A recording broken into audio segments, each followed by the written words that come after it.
The kind of final session of the main conference, as it were, is this roundtable, looking into or beginning to kind of look into the policy influencing dynamics as well as the risks that we covered, and thinking about, among other things, parallels between the challenges in taxing extreme wealth and regulating finance. And nobody better placed to chair the roundtable than Heather Stewart, the economics editor of The Guardian and formerly politics editor of The Guardian, which is, of course, the combination that we need here. Let me hand to Heather. But please remember, everyone, this is a roundtable, right? This is for everyone to participate. We can sit anywhere. I can go back when I want. You can sit anywhere. Yes. There is no table, or there are lots of tables. It's just sort of free-form round table. So thanks, Alex. And I'm not going to talk for long. There are lots of experts who are much better placed than me. And I think Pfizer set us off quite well with the discussion about how difficult it is to talk to ministers and to get into the sort of public narrative, this idea of regulating and taxing the banks, the city more heavily. I think, I mean, I'm being quite parochial here just because I cover the UK, but I think there is this very strong sense here that, you know, it's one of our comparative advantages. It's the thing you hear a lot. It's the thing we're totally good at. Given growth has been slow enough anyway, we don't want to upset this sector. And so, although there was a period after the financial crisis where I think there really was an appreciation that having a good financial, having a huge sort of outsized financial sector as we do here in London, not a good thing. It exposed us to the sort of full force of the financial crisis, and there was that conversation topically. I think you remember Adair Turner talking about how a lot of what the city did was socially useless, was the phrase, and there was a sort of debate about financial transactions tax, Robin Hood tax. Is it not here, is he? But that was the sort of conversation and a campaign that got going, and there was talk about it, and you certainly had senior Labour figures who really appreciated at that time this was not the boom that it seemed to be, and yet here we are, not quite a generation on, but nearly a generation on, and we're back to this thing of, you know, a Labour chancellor standing up in the Mansion House and saying finance is the jewel in the crown of the UK economy, and yes, being very, very receptive to the kind of lobbying that Pfizer talked about in the run up to the budget. And I would just add that we've also had a generation almost of austerity and very weak growth and deteriorating public finances, and another strong motivation of ministers also is what's going on in the bond market. Have they got the confidence of the bond market? And I think to some extent, which affects them day to day, and I think to some extent this issue of are we doing what the city wants gets a little bit elided with have we got the confidence of the bond market. There should be two separate issues, but I think sometimes, talking to Treasury officials and, people in the run up to the budget, I think sometimes those things get a little bit confused in a way that perhaps doesn't make much sense. But there is quite a flowering debate on at least wealth taxes at the moment, I think, because we have, it's not happening very much within the Labour Party, but we do have a Green Party that's rising in the polls and is, shoving this issue. I'm not sure they have particularly specific, when you start trying and find out what their specific proposal is, it sort of slips through your fingers a little bit, but they are talking about it a lot and therefore sort of forcing it into the conversation. And so I think this is quite, that's a sort of slightly separate thing from taxing the financial sector, but it's quite an interesting development that keeps the debate, keeps it alive, I think. So this is going to be quite open and free form, but I do have a list to start with. So I'll start with my list, and then let's throw it open because I know there's lots of people here who will have interesting things to say. So Jodie, could we start with you? You could, but I'm wondering, since your focus is more on the UK, maybe you begin with the people who are going to talk more about the UK. Oh, sure. I'm going to be very global. Sure. Well, my apologies for being so parochial. As I say, that's why I recognize the interest in the room are much more. Sure. All right. Well, should we turn it upside down then? Should we ground salad? I don't know. That's me. But global Mexican, so maybe after the games. Please do give the global perspective. I apologise for being so very parochial. It's just that's my sort of lens on things. But please do. I can start. Sure. Thank you. Thank you very much. I wanted to bring three ideas to the table, but first I want to give an announcement. On Monday, we're launching the Davos report, the Global Davos report from Oxfam. I'm speaking as an Oxfam worker. On Monday, we're launching the global report, and we're about to have our first trillionaire. Elon Musk is right now at $718 billion of wealth. He's richer than the next three combined: Larry Page, Sergey Brin, and Jeff Bezos. And with that in mind, I wanted to bring three main ideas to the table, especially since I come as an Atlantic Fellow for Social and Economic Equity, which is based here at LSE. First, the link between the financial sector and growing inequalities, which is something that we heard during the last two sessions, but I really want to bring forward to the conversation, especially since by 2024, the top 1% own 43% of all global financial assets, according to a report we released 2 years ago at Oxfam. And I was thinking about, and I remember Thorsten Beck was talking about Banco Azteca and what's happening in Mexico. And I wanted to bring the example of Mexico to think about this conversation, because we have a very liberalized and privatized financial sector after the 1994 tequila crisis, with a high concentration of the financial sector that operates as an economic enclave in Mexico. And when I talk about economic enclave, I mean this economic system that in which an export-based industry dominated by international or non-local capital extracts resources or products from another country. That's exactly how the financial sector is working in Mexico at the moment. The country's 5 largest banks that represent 75% of the financial market in Mexico took half of the profits abroad, especially to the United States and Spain. And when you see the list of the billionaires in Mexico, we have 22 billionaires at the moment. Half of them got their fortunes from the financial sector in Mexico. And you have 5 brothers, the Coppel brothers, having their money from there. You have Carlos Slim in Bursa, you have Banamex, which was owned by Citigroup. And I was thinking about, when I was listening to you, about this guy called Ricardo Salinas Pliego, who is our very own Elon Musk. He's, sorry for the French, an asshole. Funding the far right in Mexico, funding the far right in Latin America, in several countries.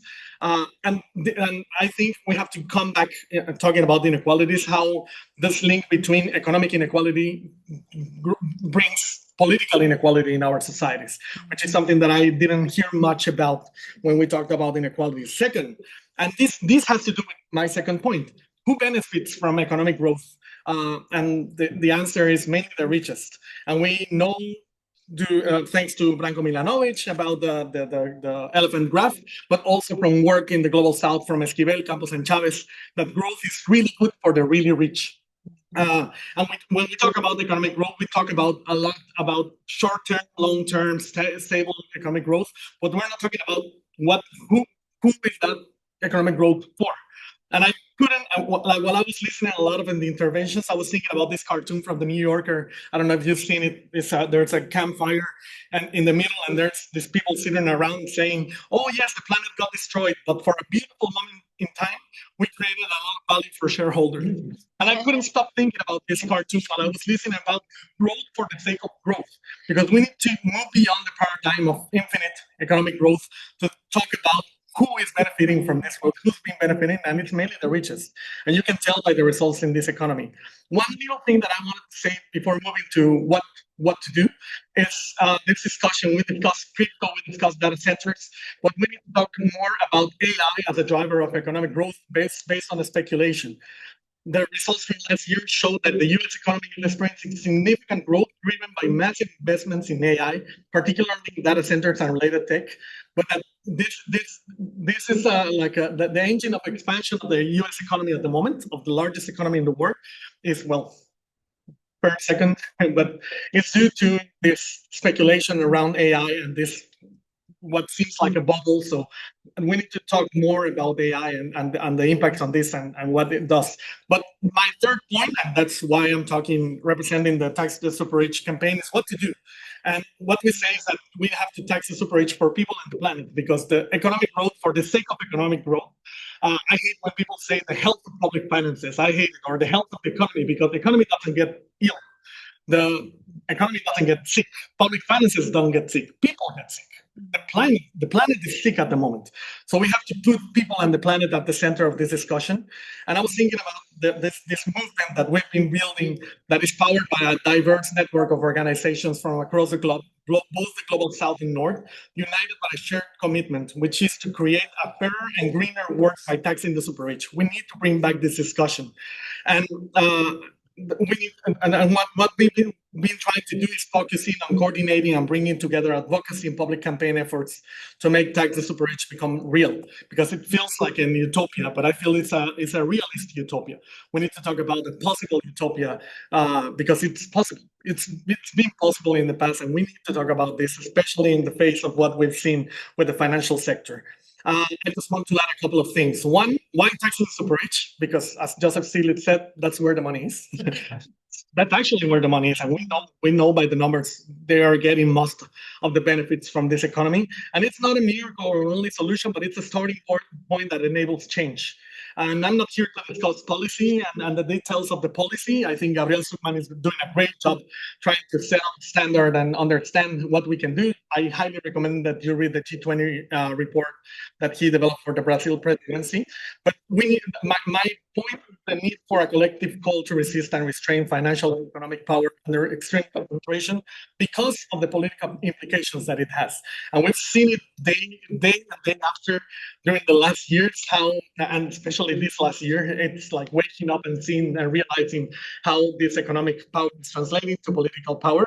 But we need to challenge the common sense around this extreme concentration of wealth, because the predominant orthodox view is what has generated that state of opinion in the last decades. And now we are in a state that I like to call the economic flat earthers. You know, the flat earthers that always say, oh, the earth is flat. Yes, based on what? Oh, on what I believe.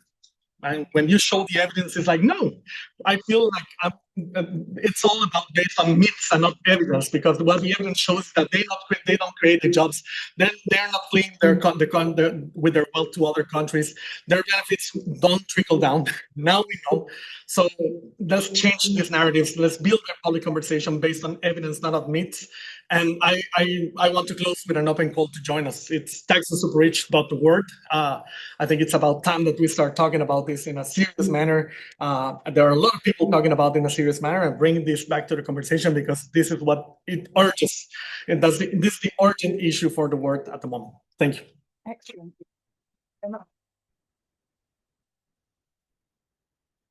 Jesse, should I come to you? I'm turning my list upside down. If that makes any sense at all, is that all right? Can you follow on? Right, yes. No. Yes, I'm Jesse from Finance Innovation Lab. I wanted to say 4 things, really. Something about where we are now in terms of taxation and finance. Something about the mechanisms that got us here. Something about underlying causes, and then something about what we might do about it at a very high level. So I think where we are now, I think there's 3 big things we're facing. One is the internationalization of capital and finance. So we're in a globally financialized world. Second, extreme concentration of wealth inequality, as Carlos mentioned, where a very small number of people hold most of the wealth, and that's very likely taxed. And the third is the dominance, if you like, of multinational corporations across the world and the way they operate to push wealth upwards at the same time.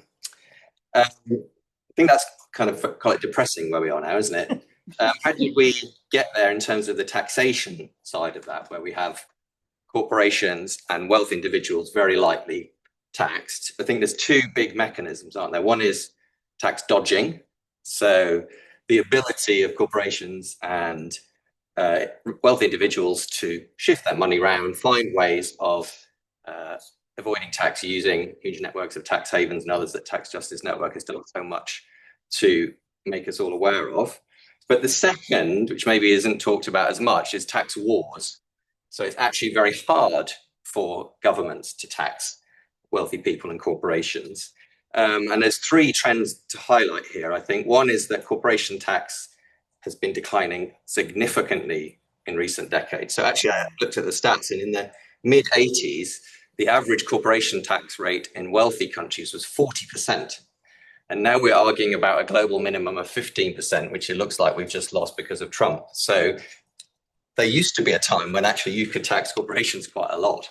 And so it's this competition amongst countries that don't feel like they can tax corporations and wealthy people that's like a central problem. And second part of that is the massive increase of tax breaks and incentives.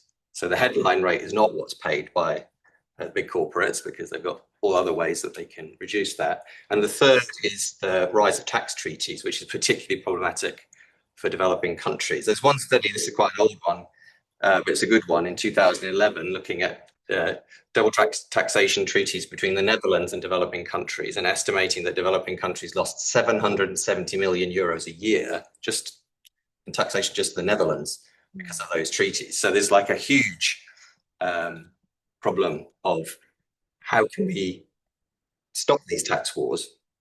And then, so that's kind of mechanisms, tax dodging, tax wars. I'm sure you could add others.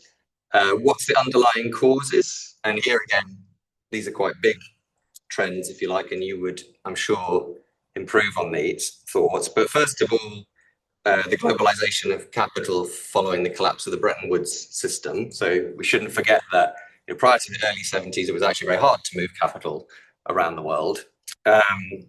Second is, of course, the rise of neoliberal policy since the 80s, including deregulation of the financial system, the financialization of the corporation, the attacks on trade union power. All of these policy tools were used to create the system we're in. And then I think there's a feedback loop, isn't there, between those policies and power. So as corporations and wealthy individuals get more power, they use that to persuade governments to weaken policies, and it goes round. And that's the kind of discussion we've been having about the power of the financial system and the power of the people who benefit from the way the financial system is structured.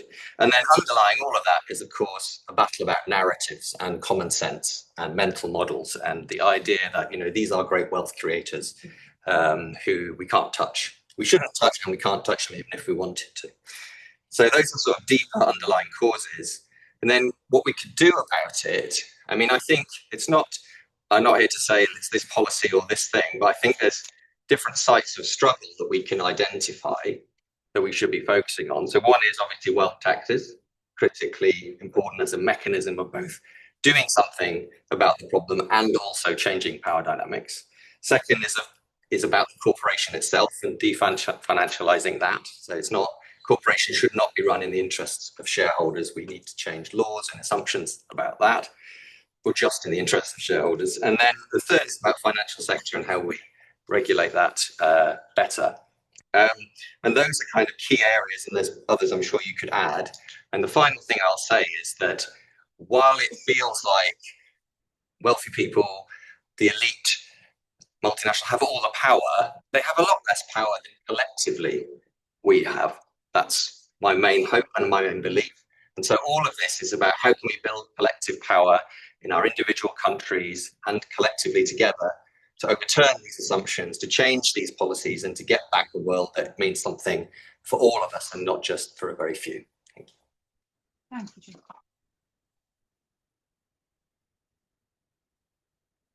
Salute your optimism, your continued optimism.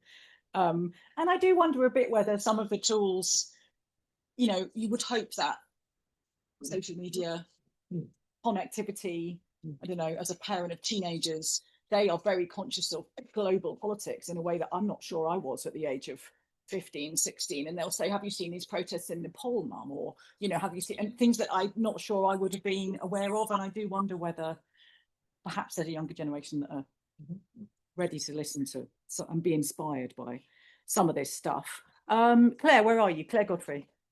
Hi. Claire Godfrey, Atlantic Fellow and Funding Project. So I just wanted to follow up on what Faisal was saying about competitiveness and growth. Just one comment on that. Really looking on debunking that it's so wholly. Some of the research we looked at, heard about earlier is one such reason, but also we used to, as NGOs at least, look at the quality of investment, and we don't do that anymore. This the finance that's coming into this country, where's it going? Who's it helping? I mean, that's a simple question. So on that government narrative, I think we need to do more on that. So that was just a comment on the points for this discussion. I'm going to be taking a monopoly or anti-monopoly focus to this and look at some of the tools. But I'm going to start first with framing and talk about making finance pay its fair share, and a slight divergence from Carlos, Oxfam, etc., on focusing on super rich individual billionaire.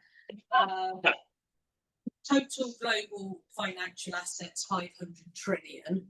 Elon Musk, that's 680 Elon Musk. So I think we need to put that into perspective. I think that focusing on the individual takes the focus away from the system. If you take Elon Musk, all of the magnificent seven heads, remove them, you'd still have the system generating inequality. That's not to say you don't focus on them. I think exclusive focus on them is slightly problematic. So looking at tax, I think also we should look at tax more as a fiscal tool, not just a revenue raiser, and use it as a fiscal tool within industrial policy. Particularly it's incentivising, or more particularly it's disincentivizing aspects. So looking at it from a monopoly perspective, too big to fail companies, mergers, all receive massive preferential treatment in the system, whether it's tax or other aspects of renting support. If you look at non-mergers, for example, and consolidation, there's no taxation on that. It's waved through and encouraged as a good thing. Part of this faulty competitiveness agenda that we were talking about, what I was referring to at the beginning. And I can't remember this statistic, but I think Tesla, there is a statistic that Tesla's built on huge subsidies. Tesla would never get to where it is now if it wasn't for US government subsidies.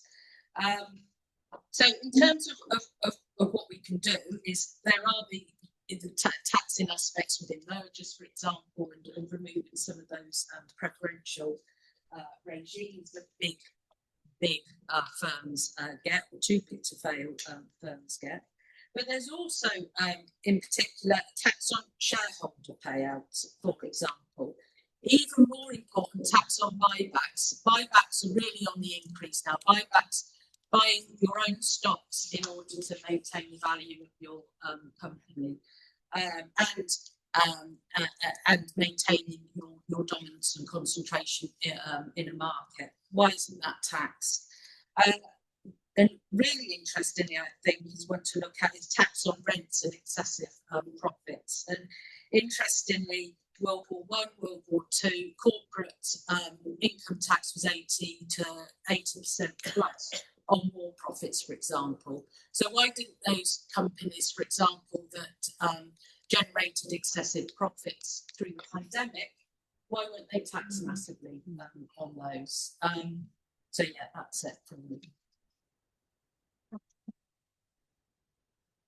Lovely. Before we go on, Carlos, did you want to come back on this point of, is it the blokes or the, and they are blokes, or is it the system? You know, is it the right thing to focus campaigning on these super rich individuals, or is there, you know, should we be thinking more about the system? Just a brief idea, but why the focus on individuals? It's we have to recall the political inequality that I was talking about.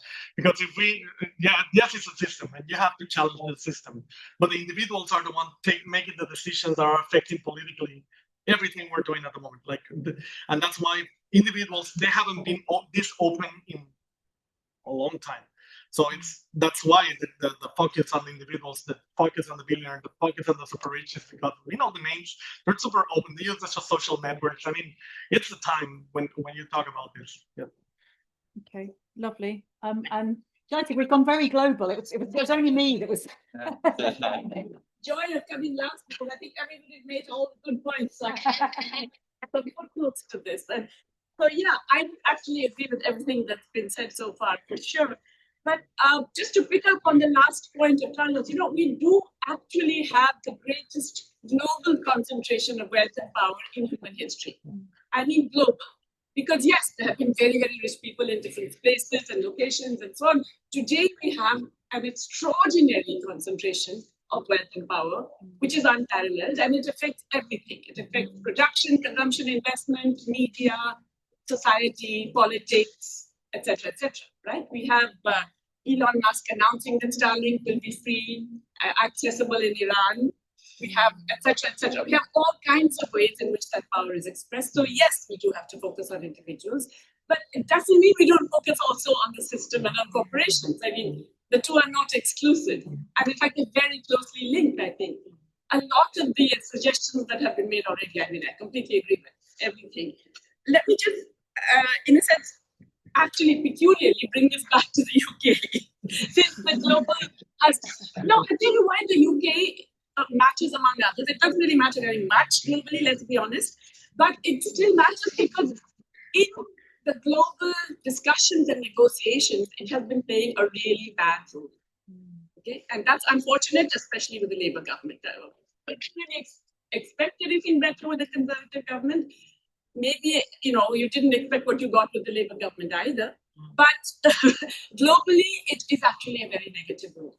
And the reason that it's important is because a lot of the things we've been talking about really are best done multilaterally.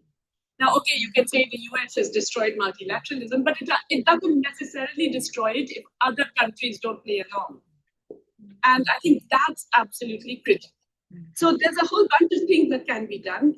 Yesterday, I talked at length about taxing multinationals, the unitary taxation model, and how you could have a system where every country takes its share of the global profits and taxes it according to its national laws, which, the trouble is, of course, the OECD for 9 long years negotiated and ended up with nothing on that one. But it is possible for groups of countries to actually go ahead with it. It's very hard for a single country to do it alone. A group of countries can. There are coalitions of the willing for both wealth tax and multinational tax, which are willing to take these forward. The UK is nowhere to be found on this. So I would appeal to all of the activists here, sure, focus on the UK, but please also think of what your government is doing internationally, which is pretty disastrous at the moment. So on that basis, I would say, we talked about, at least yesterday, there was some discussion in the afternoon about the globalization of capital and what it means, but particularly the seigniorage costs that developing countries face, lower and middle income countries face, which are really high, which I don't think I've fully captured with Alex and David's paper. It's a severe cost, and I think I gave some numbers in Thailand, 5.2% of GDP over a period of 10 years, which is crazy. Every year you're losing more than 5% of GDP in seigniorage costs alone. Clear case for differential taxation of influence. Why should you allow that kind of excessive return to be gained by, City of London, Wall Street, etc., etc.? There is scope for, the transaction tax is sure it's fine, but it is really what Claudine originally described it as. It's throwing sand into the wheel. It's not really doing much more than that. A bit of sand is good, but there is, I would argue, possibilities for taxation that go way beyond that. It also means, however, and that's the other element of the UK's really bad approach to global possible situations, is that when individual countries try and do this, they face problems because of bilateral investment treaties or economic partnership agreements or all of the new so-called trade treaties that have been signed. And the UK has been pretty abysmal in that respect too. The Netherlands is the world leader in being bad about this, but the UK has not been good either. And so again, I really wish activists in the UK would focus some of the attention on what the UK government is doing globally. There are, debt is another area where, there has been a good legislation introduced. 95% of sovereign debt contracts are in either New York or London. And if New York, there is, as you know, ongoing attempts to introduce legislation in the New York Assembly that would actually reduce the ability of these large private creditors to well, I don't want to use the word, but mess with sovereign debtors. And there is legislation introduced in the UK as well. To my knowledge, it's going nowhere, which is again unfortunate. I mean, presumably there should be at least a minimum set of warm bodies to push it a little bit further, to get traction, to get some noise about it. Because it's not just about being nice to debtor countries. It's about having some degree of stability in the world and some degree of, dare I say it, recovering a minimum degree of respect and plausibility with the rest of the world. At the moment, the UK, along with most of Western Europe, has got zero, or maybe minus. And that's unfortunate, but it can be rectified and at relatively little cost to the British exchequer. Along with tax, there is a whole set of regulations that you could think of, because the wealth doesn't just happen, right? It's enabled partly by subsidies, as you mentioned, Claire, but also by a regulatory process that allows spread seeking, that enables intellectual property rights, which were not generated through actual inventions of those private players, etc., etc. So there's a combination of things that can be done domestically, but those need to have an international counterpart. So I would really appeal, because there are ongoing UN tax negotiations, final point. There are ongoing UN tax negotiations. One of them is about digital services taxation. And there is a proposal out there which would actually replicate the unitary taxation with formulary apportionment, which is the whole idea of the Pillar 1 of OECD.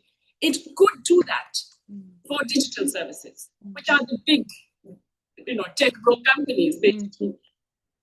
Again, UK is not playing a good role. So maybe some of the activists here should be following what the UK is doing in the UN and say, don't do that. It's in all of our interests to make sure that we pay the same rate of taxes as domestic companies. And similarly, I think the broader UN Framework Tax Convention, there are so many issues there that are particularly important. The other protocol that is being negotiated is one on dispute settlement. Once again, I think I mentioned the role of private companies bringing interstate investor-state dispute settlement against any country that tries to actually tax, which is now seen as expropriation. To override those kinds of clauses would be an integral part of the second protocol. So I think it's important also to just keep track of what's going on there and to make sure that at least the UK government is on the side of the angels on this one. That's it. Thanks. Yeah, and the UK has the thank you. The UK has the chairmanship of the G20 next year, doesn't it? Which I know are taking over from the US, which will be doing its best to pull it apart. So I know there's already quite a lot of work going on in order to try and say to the UK government, for goodness sake, can we at least try and do something positive with that? I think that kicked us off very nicely. We've got quite a bit of time. So who else would like to chip in? Simon? Yep. Do I get up or? I think we can probably hear you. Can we? If you shout. I'm chiming now. Yeah. Given that this is a conference on finance, I feel like there are potentially some difficult questions on the relationship between tax and finance, particularly if we're understanding finance within an endogenous money system, right? So, like a devil's advocate position could be that wealth tax may have unintended consequences, given that it's a monetary tax on non-monetary assets. So it would be, in most cases, it would be responded to by the selling of assets and a deflationary effect on asset prices, which you can imagine being reported by the media as, oh look, gilt yields are spiking, and there's less fiscal space for the government. So the question is, like, what are we trying to do with the wealth tax? And I guess there's also on corporation tax, the other devil's advocate position is, that is a tax that is passed on, a tax which increases costs for businesses, which in order to protect their profits, they would pass on to consumers. And so I think you would have to engage in conversational market power and other institutional arrangements to prevent them. I think often if we just say a tax, you know, to achieve, I don't know, the goal of raising money for public services can often, without the other institutional considerations, have unwanted effects. Anyone else? Lady here with the glasses. Hi. Yeah, fine. Hi everyone, my name is Rose Salbrink. I work with ActionAid and I'm also an AFC fellow.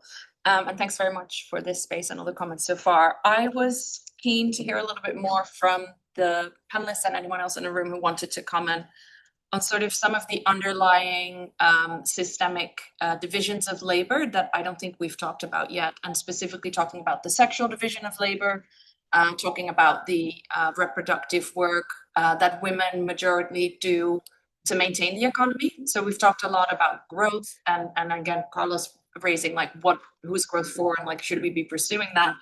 But also this the underpinning and the subsidy that women provide to the economy that isn't counted in econometric value as a part of the economy, and the consequences that has for how we organize society and economy more broadly.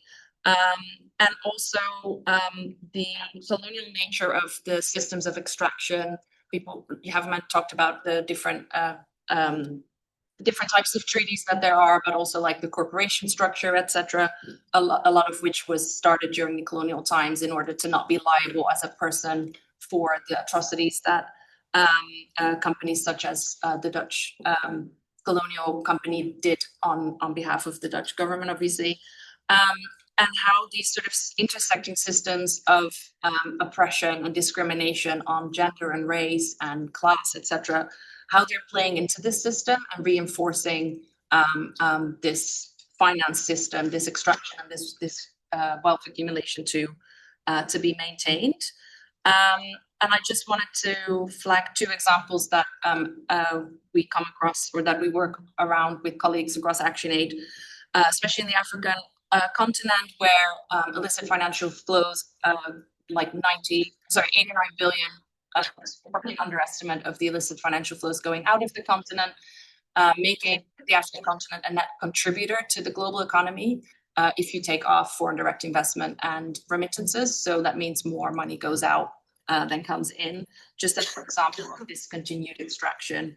But also linking that to global care chains where racialized women and minorities from the global south are doing care work in global north countries, unpaid care work so that women in the global north can go to work.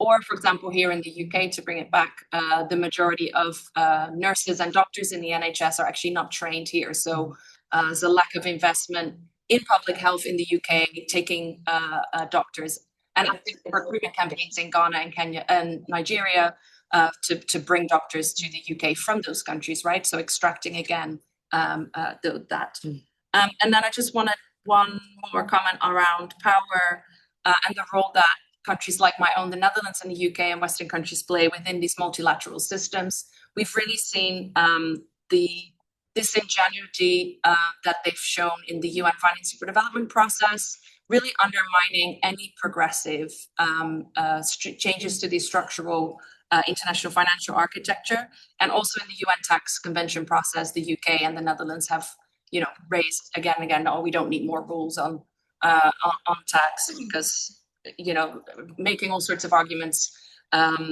very disingenuous. And so I think there's also responsibility for those of us who are in those countries to really challenge our governments on that, and those myths that these sectors are good for countries. I think that's very important. So just to re-echo that, but yeah, I would be keen to hear some more comments on power and gender inequality. Does anyone else want to follow on those aspects, either of gender or the sort of neo-colonial aspect of some of this? I think, Carlos, you touched on it a bit, the sort of women aspects of it, the constructive aspects of the financial sector. Does anyone else want to? Hi. Yeah, thank you. My name is James Murray with the Institute of Public Finance based in Kenya, and I'm an African fellow. And thank you to the panelists and the papers presented.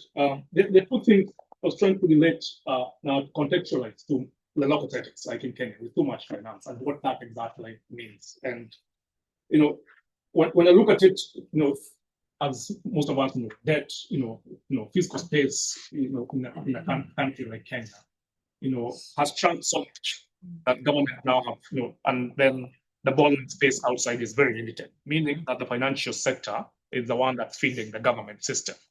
So there's too much domestic borrowing locally. Essentially, then training, having small and micro enterprises. So if you think about it, then that finance, becomes a drag on growth by the economy, because then the government borrowing, there is no productive work because the government is borrowing to repay debts and also for recurrent expenditure. So that clouding out means that the growth of the economy then continues to drag fully. The other question, the other comment on this is the question around the transfer of income from poor households to the financial institutions. Of course, we see there's a lot of too much finance into the households, the borrowing, but the borrowing is also for consumption. And if the context for Kenya, where the government has to come in and try to regulate the money lending apps, because there's too much money and families are borrowing literally to eat. But then they have to pay that money because you're gonna be listed in the credit listing, and you are unable now to access any other. Meaning that the little money that you have to take it out. You can no longer invest, as a household, and that increases inequality on its own. So there's too much money out here within the fintech environment, for example, and which also the banks in Kenya have progressively owned a lot of fintechs. So there's that money that goes to households, but the households have to again, pay a payout on that, and then of course that undermines long-term growth for such economies, like Kenya. Thank you. Thanks. That's really interesting on the role of fintech, which came up earlier. That's really interesting. And yeah, hi, Nick Dearden, Global Justice. Now it's always my job to say, don't forget trade. With this, and trade is important, as Jyati's already said, right? ISDS, really important. I mean, it's a parallel legal system for international capital. This government's worse than the last one. It is trying to put it in every trade deal it signs. India pushed back, but it's trying to put it in the Korea deal, it's trying to put it in the Gulf deal. Despite the fact that this year we have 2 cases against us for the first time, one because of the Cumbria coal mine that got stopped, one because of Russian sanctions.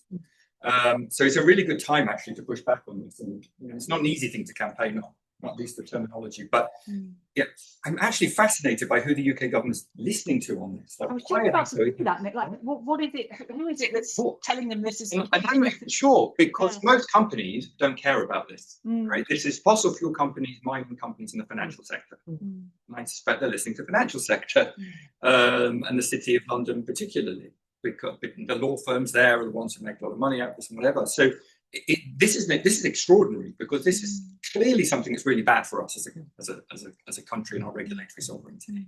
Who are we being held hostage to on this? It's a really good example of. But I mean, I think just more generally, the stuff they put in trade deals, it is all about intellectual property or whatever it is. It's all about the financialization of the economy, which they see as very important. And I guess this brings me on to something I'd quite like some help from the room on. Which is, there is a reality, and this is kind of taking a devil's advocate position, there is a reality to the UK dependence on finance when it comes to balance of payments. I mean, the city put out some figures this morning showing that we are the world leader in financial exports. We have a trade deficit. The trade deficit will be much worse without those financial exports. And that's before you look at the other things that we want the government to do, which would disincentivize in some ways footloose investment, which is helpful on the capital side of the balance of payments. So there's I completely agree with everything we're trying to do here, but this is something that keeps coming back in my world again and again and again, that it would be really useful to have some thinking, maybe some academic thinking around how we begin to reduce our dependence on finance as a way of meeting our balance of payments problems. Really interesting. Anyone up, Claire? Yeah, I just had a quick response to Nick actually, and thinking about what we as when back in the day working in international development, and what the IMF actually and such like used to say to Brazil and countries like that: restructure your economy, diversify your economy. I mean, that was always you're too reliant on X resource or on agriculture, primary agriculture. So you know, who do we think we are not to have that advice come back at us? Why aren't we investing in manufacturing? Again, I know the system makes it too difficult, and you know, we're a small country, etc. But why aren't we thinking about ways around that, supporting small businesses across the country? So I think that it's that kind of imaginative thinking and not being so superior in the UK that we're leading the way. You know, we believe our own narrative, I think. No, you've made huge mistakes, UK. You need to track back. And also a little bit, what are we demanding of those? We're giving them so much power, these financial companies. Yeah. What is it that we're demanding of them in return? Yeah. Not much, I suspect. No. I'm Max. I'm an Axicode as well here at LSE. And I guess my question would be for the group, have we seen that? Have we seen an economy that was formerly heavily financialized as a financial center and then managed to diversify away from that, and wondering kind of what that change was? I think maybe the Netherlands and kind of Amsterdam, where it used to be this great global center of capital and then was able to diversify somewhat effectively. Just wondering if we've seen what that transition could look like for the City of London. What examples would be drawn? It's really interesting. Have you got an example? Have you got a good example? Well, Venice for one. I wanted to say something quite else, which is no one likes being taxed, and everyone will try and avoid it. And you can avoid taxation if you're wealthy by moving. And it's also a disincentive. And as a result, and there will always be countries that are perfectly happy to lower taxes on people coming in who are wealthy, corporations coming in where the tax rate is lower. Think of Ireland, for example. There will always be that. The idea that you can get an agreement of all countries to avoid tax havens, it's a lovely idea, but it's pure wishful thinking. So the question is, what do you do about the fact that taxation on the wealthy, on corporates, will simply mean that you lose them? And there is an answer. And the answer is that the one aspect of wealth that cannot move is land. And no one, I'm a Georgist, and the economically literate way to tax wealth and to make tax more progressive is to tax land. Because land is immobile and there's no disincentive, and you can raise the tax progressively as much as you like. And you will have and land is something that the wealthy always like to have. So that a progressive tax on land will be a progressive tax. If you want a tax that is economically literate and does what you want, go down the Henry George route. Now, some hands shot up there, particularly where you said wishful thinking. Tap in the check shirt. Martin Patriot, as a secretary, we create. I mean, I think you just spell out some myths about taxation that about you can't tax rich people. If we just look at the taxation multinational, Ireland was a massive tax haven in Europe. Now we do have a minimum tax. All the US multinational are going back to the US. So things can change. There's not. It's just the policy. There's no Ireland. There'll be another. There's always going to be a country that will see its advantage in having a relatively low tax rate. Yeah, that's why we need international coordination. So if we have a global minimum tax, that stops that. If we don't, you will never get it. This is if the world was made of green cheese, we wouldn't need to have it. No, we'd all be wonderful. Okay. There's politics. But can I just can I just finish? One second. I'm younger, but I do have some rights. Want to speak? So it's possible to have a minimum tax if our countries cooperate. Countries can cooperate. It's to do with power dynamics, choice for countries to cooperate. if you want to tax rich people, the really rich people, they don't own land. The majority of wealth is actually in shares, valuation. So if you went to tax the middle class, upper middle class, yes, you tax land, tax property. But if you want to tax Elon Musk, taxing property is irrelevant. If you want to raise taxes, you can just do VAT. That's the easiest tax you can do. Just it's got different behavioral impacts. It affects the lowest part of the lowest income part of the population. So every tax, there's different taxes. We can tax the rich. Norway has shown they increase the wealth tax. Some people are left. The revenues have increased. Although billionaires have stayed. They do have an exit tax. The UK the state doesn't have an exit tax. We are amongst Italy in the UK. There are only two large economies in this continent not to have an exit tax. Why the UK government didn't do an exit tax? They're scared of the myths that are portrayed in the press, and clearly you've been reading some of that press, because even in this room there are people that believe that you can't tax rich people. Thank you. Yeah, You said a lot of what I want to say. First of all, I just want to argue that arguing for a wealth tax or a unitary tax on corporations is not economically illiterate for a number of obvious reasons. There is no evidence actually that wealth taxes cause massive movement of very wealthy people. And we've had a series of wealth taxes being imposed, especially on the ultra rich. There's relatively little movement. It's not non-zero, but it's very little.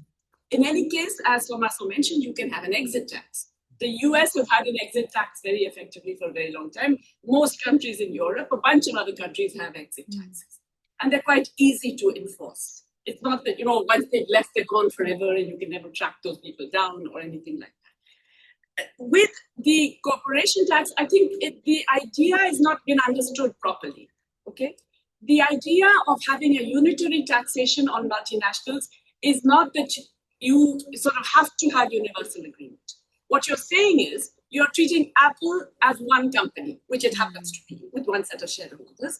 But Apple UK is not different from Apple France. It's not different from Apple Portugal or Ireland or US. Apple, the global Apple, has one set of profits, which it reports to its shareholders. Every country says our share of its global profits is this much. Some proportion of sales and employment is what we as ICRIC have suggested, but you could have a different formula. But basically a formula that says this is our share of the global taxes. And I will tax that share according to my domestic corporate income tax rate. In other words, the multinational will pay the same rate as the domestic company. That's all it's saying. It's not saying that we'll charge them more. We're not going to be excessively oppressing them. They're just going to pay the same rate as the domestic company. This is entirely doable if that company wants to operate in that country. Now, you can say that Apple will up and say, I will not operate in the UK or France. I think that's unlikely. Yeah. So if sufficient number of countries can do it, you don't actually need an international agreement. Yes, there will always be attempts to have tax havens. The idea is to make it less and less useful to be a tax haven. That's really the point of this. And what's the right forum, or what's the right locus for discussing that? Because the OECD, as you say, is kind of running. We have tax negotiations at the UN ongoing. That's happening right now. And as has already been mentioned by several people, the UK is playing a disastrous role in that. It's a blocking role rather than something, and I don't even think people in the UK are even aware of this, because it's not just bad for other countries, it's bad for people in the UK. It's reducing your own tax revenues. And it's telling, that's why you don't have money for the NHS or you don't have money for anything else, because you are denying yourself tax revenues. Sure. We've got a question online. Do we want to bring them in? Oh, yeah, of course. Yeah, sorry. I'm being very analog here. Go ahead, Miriam. Yeah, thanks very much. I hope you hear me. I was just wondering, I think the discussion is also very important of what is finance doing? And as you know, there was at some point the whole discussion about socially useless activities. And of course, that's a bit of probably problem to define them. But I think it's extremely important to kind of make sure that we are taxing those. Like for high frequency trading, there are pure speculative things that can be, I think, easily identified. And that also includes the taxation of share buybacks, because there are quite some laws there where you just have to cancel the shares that you have bought back on your balance sheet. So I was just wondering whether, it's important also to, in the tax discussion, to look at what finance is doing and avoid what is happening now. Actually, we really are in a rentier economy where businesses are just cash cows for the shareholders. And it's, creating money with money, which I think really has to be reversed. And through taxation, that would be one way to do it. But just trying to see if there's some nuances we can bring into it. Thanks.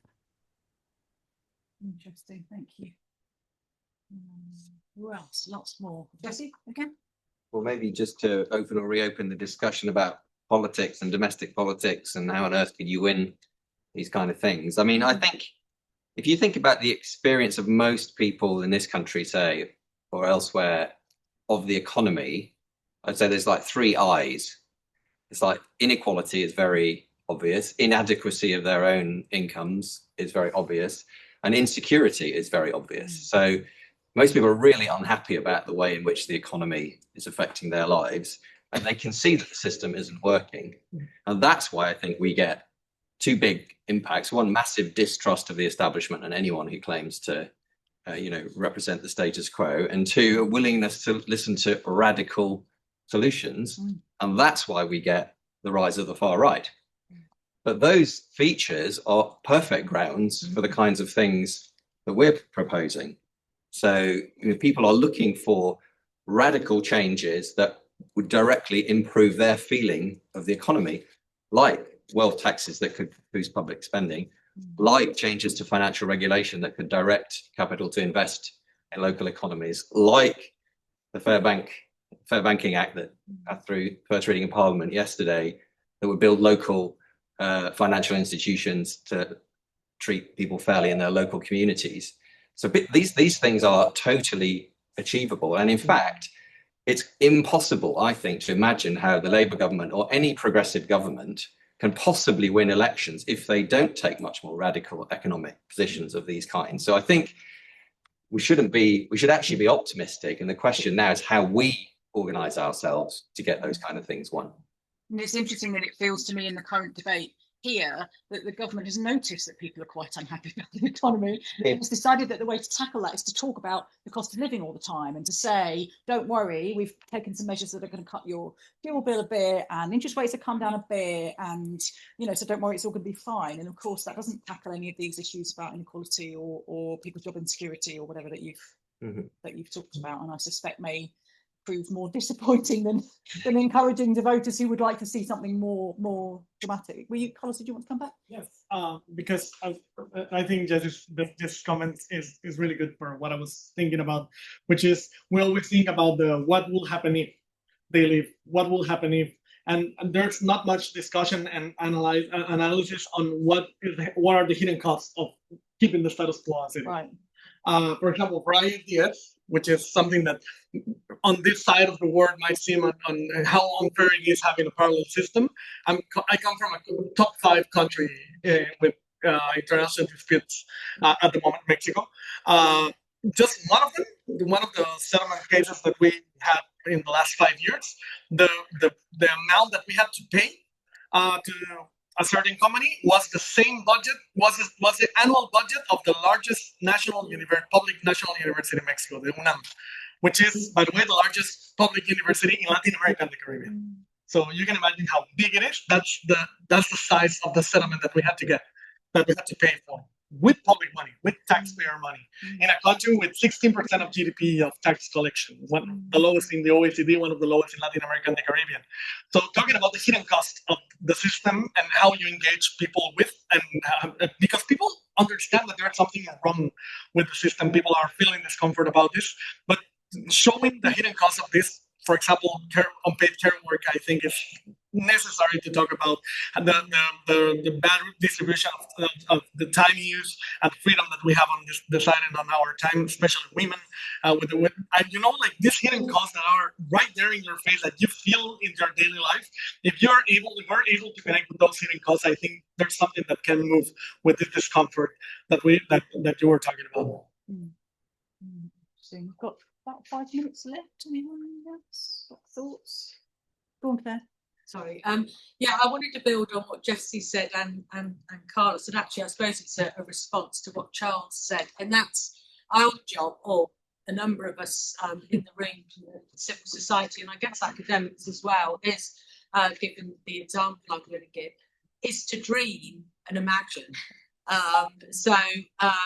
Lift the shackles of ideology, etc. And thinking about, that's what Milton Friedman did. That's what the Chicago School did when Keynesian economics, for example, was prevalent. And so we're not fixed in these structures. We don't have to have this. And as somebody else said, or Jessie again, people power. It's up to us. I'm not trying to make a political speech here, but I'm just saying it's more about release the mind. It's never going to happen, or if you think like that, it is never going to happen. So that's one thing I did want to say on this. I don't think we should feel like we're being very naive in talking about these things. So I think that's quite a good. Oh no, go on. I was about to say that. What an uplifting note on which to end, but a hand went up. So go for it. Go for it. What Claire said in that dream and vision, and I think like the old adage, no one wants to see how the sausage gets made, but everyone loves sausage, right? Let's not talk about the mechanism, taxes. That's the policy detail. It's what we're going to do. What is that going to bring about? Is that going to bring about, cleaner water, or at least some water for people who live in the southeast? Aren't getting any at the moment. It's that impact on what we're trying to achieve, rather than getting bogged down in the mechanism and the detail, which obviously is important, but it's not going to necessarily, get the hearts and minds and the people power that I completely agree with Jessie is kind of what we need. Excellent. Very good. I think we've had quite a good chat, covered quite a lot. Tried to be a little bit optimistic towards the end, so that's very good. So we will go off and have some lunch with a bit of hope in our hearts. Let's do that. Before we close, let me say just a couple of things. One is on this. The point of this conference ties into this discussion, obviously.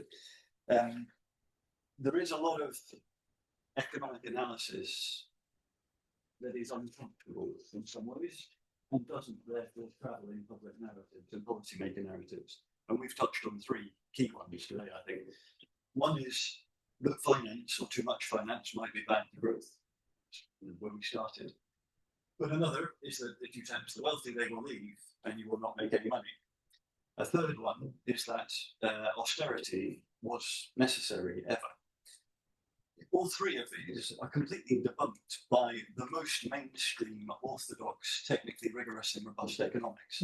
And yet all three of these are dominated in the public narrative and in policymaker minds by alternative narratives that say you can't do this, you shouldn't do this, it will be bad for you, growth will collapse, or the rest of it. And so connecting, as we've tried to do in these couple of days, that leading economic analysis with people thinking about the narratives, thinking about the policy advocacy. Actually what the Tax Justice Network is sort of supposed to do to bring together.